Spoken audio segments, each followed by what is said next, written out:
आहियूं जो असांजे सूर्यनि सदाईं सिर कपाया आहिनि, सिर झुकाया न आहिनि। असीं बशीर ख़ान ऐं मुज़फ़र मां आहियूं, तंहिंजे करे असां नथा झुकी सघूं। असां इहो घुर था कयूं जिस्म जे प्लेटफॉर्म तां त इहे जेके गुम कया विया आहिनि उन्हनि खे ज़ाहिर कयो वञे, न त ॿी सूरत में असां कश्मीर बि पहुचंदासीं, कराची बि पहुचंदासीं, असां पंहिंजा सिर बि ॾींदासीं। आख़िर में ही बेत पढ़ी आहे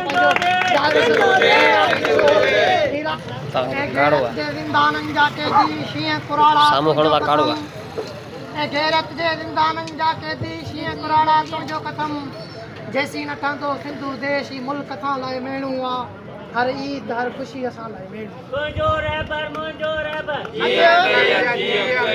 हिन एहतजाज जो मक़सदु इहो ई आहे त कश्मीर मां जेके मुग़वी बिरादरी जा फर्ज़ंद गुम कया विया आहिनि ऐं सिंध मां जेके बि खंबे गुम कयल क़ौमी कारकुन हुजनि, ॿार हुजनि, वॾा नंढा हुजनि, उनजी यकजाई में असां अमनाबाद में एहतजाज रखियो आहे। असां पंहिंजे मारूड़नि जी, पंहिंजे दोस्तनि जी चिटे वाज़े घुर कयूं था। धाड़ेल असां वटि ॿिनि क़िस्मनि जा हींअर थी विया आहिनि, हिकु कचे जा धाड़ेल, हिकु पके जा धाड़ेल। कचे जा धाड़ेल आम माण्हुनि खे उतर साइड गुम कंदा अथनि ऐं पके जा धाड़ेल असां क़ौमी कारकुननि खे गुम था कनि ऐं असां क़ौमी कारकुननि खे शहीद था कनि। ऐं ही कचे पके जा धाड़ेल ॿिनी असांजे सिंध जे वजूद ते वार था कनि।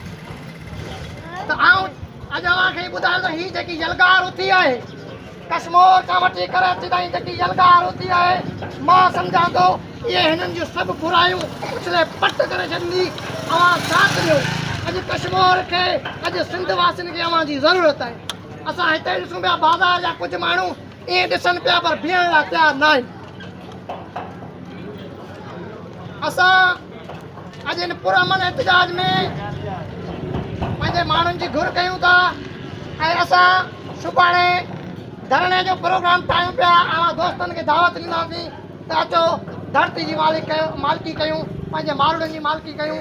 जीअं ईअं मालिकी न कईसीं त पोइ बशीर ख़ान वारी ॻाल्हि त ठीक थी वेंदो। त अचो वतन सां यकदा जो वतन निभाए पंहिंजा माण्हू आज़ादु करायूं। बाक़ी ही SSP अमजद शेख असांखे धमकियूं थो ॾे, इन धमकियुनि खां असां डिॼण वारा न आहियूं छो असांजे सूर्यनि सदाईं सिर कपाया आहिनि, सिर झुकाया न आहिनि। असीं बशीर ख़ान ऐं मुज़फ़र मां आहियूं, तंहिंजे करे असां नथा झुकी सघूं। असां इहो घुर था कयूं जिस्म जे प्लेटफॉर्म तां त इहे जेके गुम कया विया आहिनि उन्हनि खे ज़ाहिर कयो वञे, न त ॿी सूरत में असां कश्मीर बि पहुचंदासीं, कराची बि पहुचंदासीं, असां पंहिंजा सिर बि ॾींदासीं। आख़िर में ही बेत पढ़ी आहे